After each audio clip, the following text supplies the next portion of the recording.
देखिए 14,000 करोड़ रुपए को लेकर भगौड़ा घोषित मेहुल चोकसी को एक लंबे अरसे के बाद, एक लंबे इंतजार के बाद, लगभग 6 सालों के बाद वापस बेल्जियम से भारत लाया गया है। तो इसमें क्या कांड किया था आखिर, और पीएनबी को कैसे इसने 14,000 करोड़ का घपला कर दिया और बेल्जियम से लाया गया। तो उससे पहले हम लोग ये समझते हैं कि बेल्जियम क्या है, अभी इसने कैसे घोटाला किया। आप सुन के एकदम चौंक जाएंगे कि किस तरह से भ्रष्ट अधिकारी थे सब पीएनबी के अंदर, जिन्होंने ऐसे ऐसे काम किया था यहाँ पर। तो पहले थोड़ा सा हम लोग समझ जाते हैं बेल्जियम के बारे में। इसे बेल्जियम से लेकर आया जा रहा है यूरोप में, बेल्जियम भारत में। बेल्जियम में एक्चुअली ये था नहीं, बेल्जियम में इलाज करने गया था और वहीं बेल्जियम से पकड़ा के इसे लाया गया है। अब इसका इलाज परमानेंट भारत में होगा। बेल्जियम के बारे में थोड़ा समझते हैं। बेल्जियम हीरे की कटिंग के लिए दुनिया में प्रसिद्ध है। पूरी दुनिया में हीरे की कटिंग के लिए बेल्जियम और सूरत प्रसिद्ध है।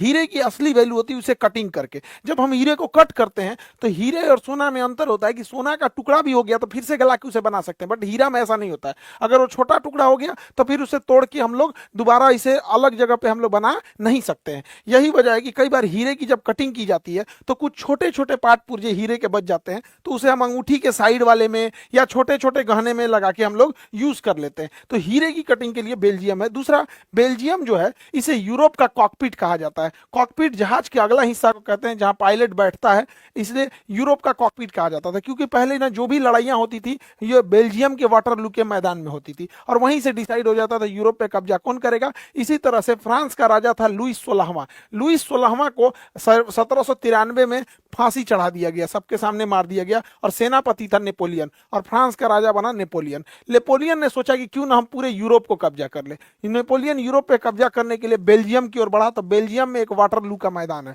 बेल्जियम में इस वाटरलू के मैदान में 1815 में जब लड़ाई होती है तो यह वाटरलू की लड़ाई में नेपोलियन हार जाता है और यह नेपोलियन की आखिरी लड़ाई होती है। इसमें वियना संधि होती है और नेपोलियन को एल्बा द्वीप पर भेज दिया जाता है। लेकिन नेपोलियन यहाँ से वापस आ जाता है, फिर नेपोलियन को यहाँ से पकड़ के सेंट हेलेना द्वीप पे भेज दिया जाता है जहां यहाँ नेपोलियन की मृत्यु हो जाती है।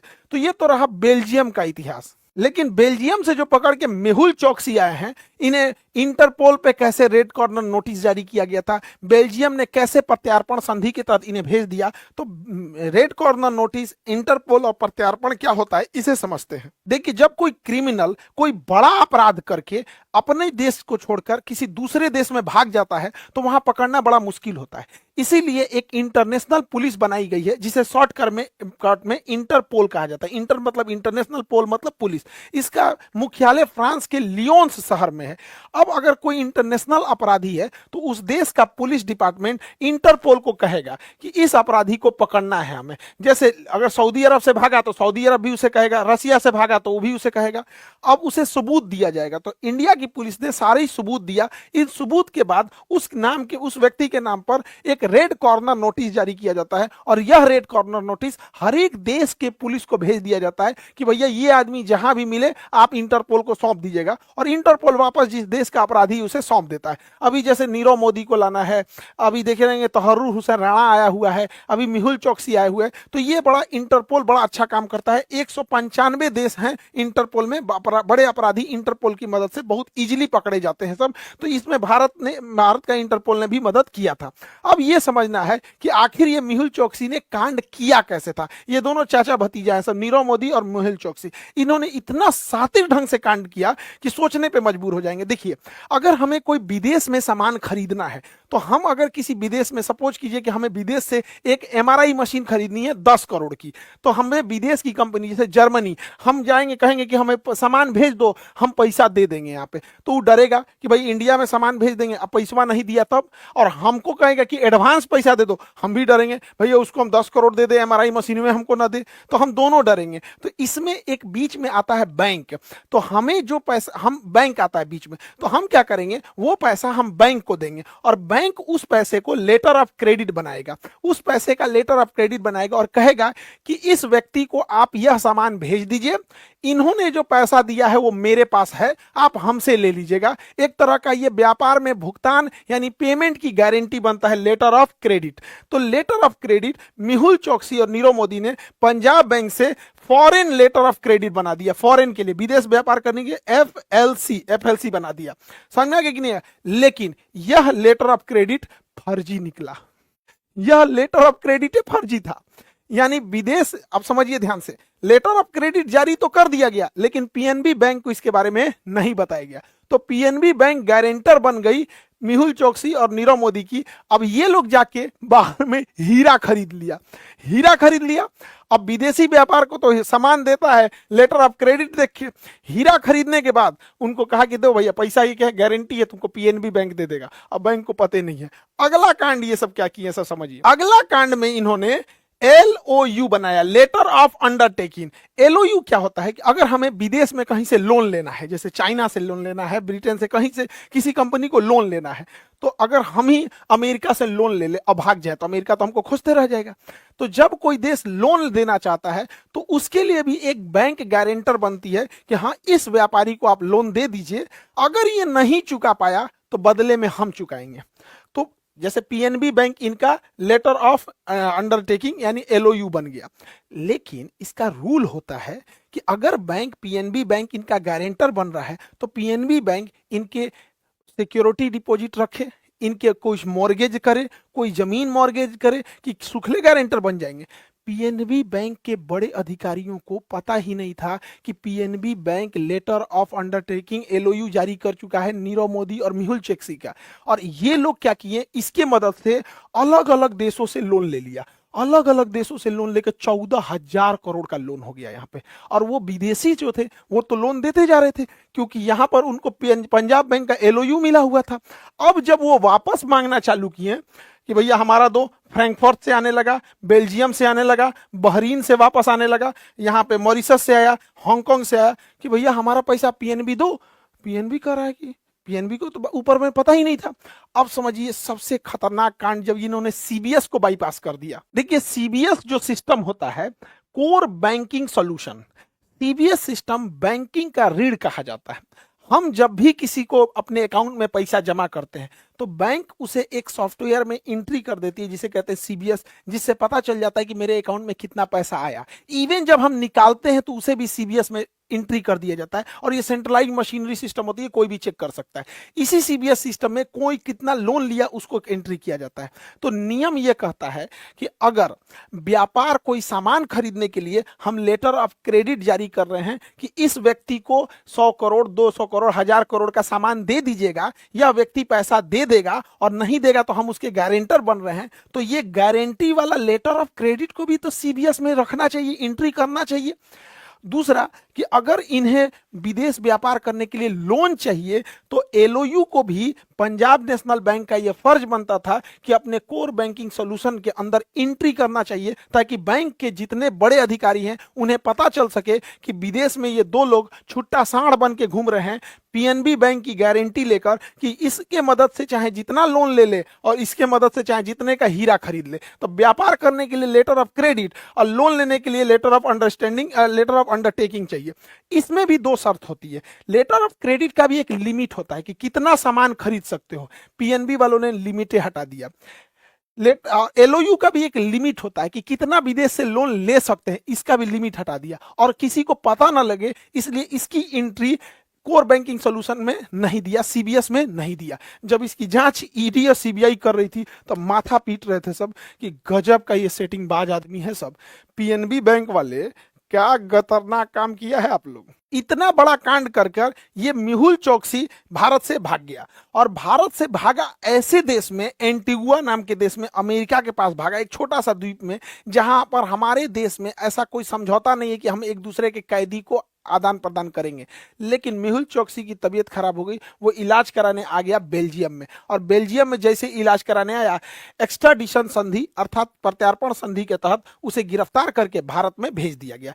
ऐसे ही गिरफ्तारियों में सबसे बड़ी बाधा बनते हैं ह्यूमन राइट्स वाले कि आप किसी कैदी को क्यों मारेंगे, फिर वो अपने स्वास्थ्य का बहाना बना देते हैं कि मेरी तबीयत ठीक नहीं है। या फिर ब्रिटेन जैसे देश में कानून ऐसा टफ बना दिया गया है कि अगर कोई करोड़ों रुपया भाग गया है लेके तो ब्रिटेन में उसका मुकदमे 10 साल चलेगा। जैसे अगर कोई भारत में चोरी कर लिया या लड़ाई कर दिया तो भारत का कानून ऐसा है कि उसे चोर साबित करते करते आपको 10 साल लग जाएंगे। अरे भारत ने क्या, पूरी दुनिया ने देखा 2012 में जब निर्भया का रेप हुआ था, उसको सजा दिलाने में, फांसी चढ़ाने में हम लोग को 10 साल लग गया। तो ये सब चीजों में तो बहुत देर हो जाता है। तो बहुत सारे अड़चने होते हैं कि हम जब किसी विदेशी देश के से प्रत्यार्पण कराते हैं तो बड़ा मुश्किल होता है। अभी मेहुल चौकसी भारत आ गए हैं, अब उनसे एक एक चीज की जानकारी निकाल ली जाएगी। भारत ने 48 देशों के साथ प्रत्यार्पण संधि किया है, यानी आपका क्रिमिनल अगर मेरे यहाँ आया तो हम लौटा देंगे, हमारा यहाँ आपके गया तो आप भी हमें लौटा दीजिएगा।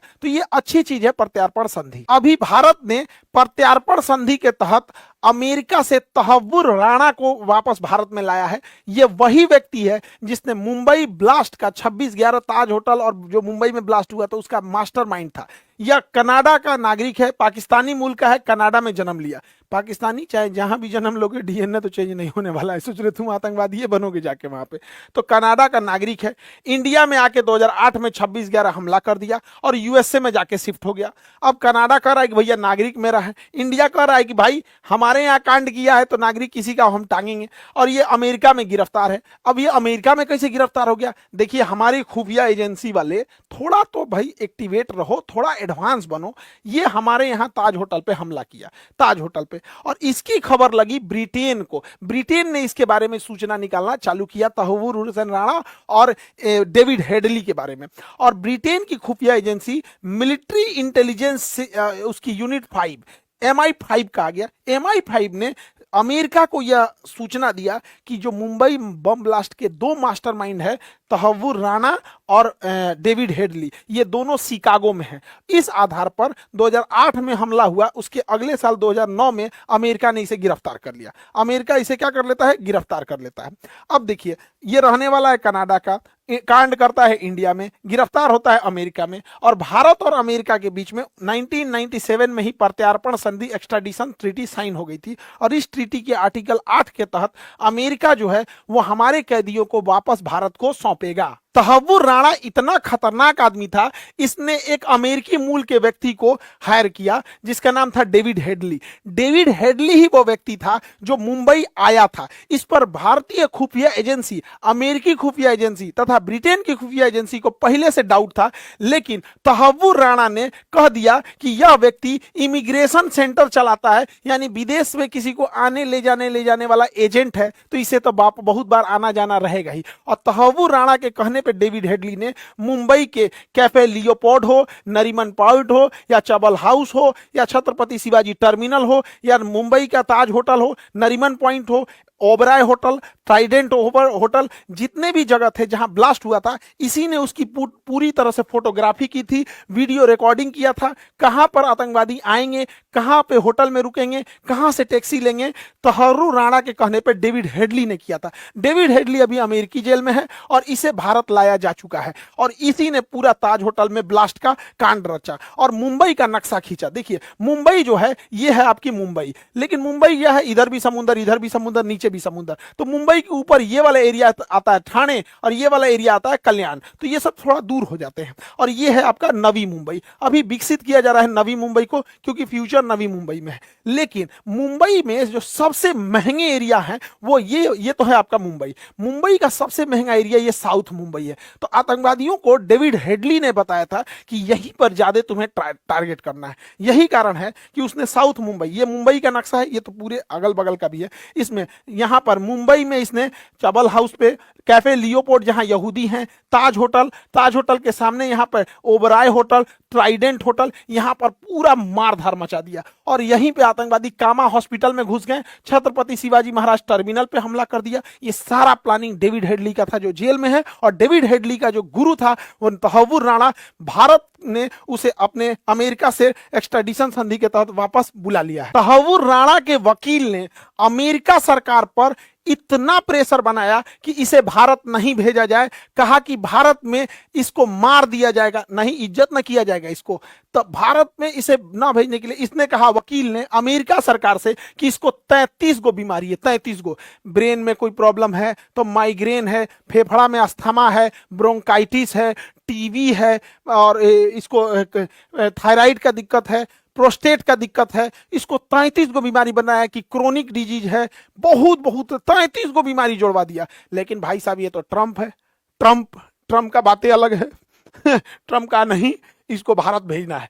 ट्रंप ने इनके वकील की एक भी बात नहीं सुनी और भारत भेज दिया गया। इसके वकील ने कहा कि भारतीय जेल की स्थिति अच्छी नहीं है और वहां पर जो सरकार है वो इतना इसका ध्यान नहीं रखेगी। अरे वकील साहब, राणा जी आपको क्या कहें, गलती मारे से हो गई। अब देखो ध्यान से, ये वकील साहब को क्या बताएं कि भारत में अभी नरेंद्र मोदी है तो कुछ हद तक इनके साथ उतना ज्यादा नहीं होगा।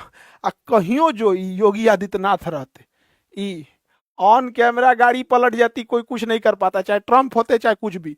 जो भारत पे इतना बड़ा हमला करेगा उसको बैठा के कोई इज्जत कर रहा है। फिलहाल तहव्वुर राणा, और ये तो अभी जेल में है, तहव्वुर राणा को एनआईए जो है अपने यहाँ इंदिरा गांधी एयरपोर्ट पे उतरते गिरफ्तार कर ली है। और किसी भी व्यक्ति को कोई जांच एजेंसी हो या पुलिस हो अपने यहाँ रखने से पहले उसे कोर्ट में पेश करना होता है। तो एनआईए इसे कोर्ट में पेश करने के लिए लेके गई। एनआईए ने इसे दिल्ली के पटियाला हाउस कोर्ट में प्रस्तुत किया और पटियाला हाउस कोर्ट ने राणा जी को कह दिया कि मुझको राणा जी माफ करना, 18 दिन का जिम्मेदारी दे दिए एनआईए को। अब एनआईए वाला क्या कांड करेगा आपके साथ हमें नहीं पता। भाई एनआईए वाले आप अपना स्वतंत्र हो। यहाँ हालांकि दिल्ली में देखेंगे तो Patiala house court, Rouse Avenue court, 30 Hazari court, ये बड़े फेमस कोर्ट हैं। तो नरेंद्र मोदी और एस जयशंकर साहब के नेतृत्व में विदेश नीति में एक चीज तो हुआ है कि भगोड़े लोग चाहे मेहुल चोकसी हो, अब अगला नंबर नीरव मोदी का है और विजय माल्या का है। इन दोनों लोग को भी बहुत जल्दी एक्स्ट्राडिशन संधि, प्रत्यार्पण संधि के तहत वापस लाया जा रहा है। विजय माल्या का लगभग हर एक रास्ता क्लियर हो चुका है। अब विजय माल्या बस आखिरी दाव लगा रहे हैं ब्रिटेन में कि हमको एसाइलम दे दिया जाए। ब्रिटेन एसाइलम देगा नहीं, वापस ये आएंगे और नीरव मोदी आएंगे। तो देखिए, भारत की संपत्ति को कोई लूट के लेके जाए, थोड़ा समय लगे लेकिन इसको जरूर वापस लेके आना है। इससे क्या है कि संवैधानिक संस्थाओं पर फेथ बनता है। जबकि आप अपने मन से सोच के देखिए कितना शातिर थे सब, ये मेहुल चोकसी हो जाए चाहे नीरव मोदी हो जाए, पीएनबी बैंक से किस तरह से लेटर ऑफ क्रेडिट निकलवा दिया, ऊपर तक जानकारी नहीं दिया, एलओयू लाया, जानकारी नहीं दिया, even CBS system, core banking system में भी नहीं चढ़ाया। इसका मतलब आप सोचिए कि भारत में कितने करप्ट लोग बैठे हुए हैं। तो ऐसे समय किस तरह से अंग्रेज जब आए होंगे सब, तो ऐसे ही ना लोगों को मिला मिला मिला मिला, किसी राजा को मार दिया, किसी को मिला लिया, हमें गुलाम बना दिया। आज भी देखिए, पढ़ाई लिखाई से जो पढ़े लिखे लोग हैं वो ज्यादा करप्शन कर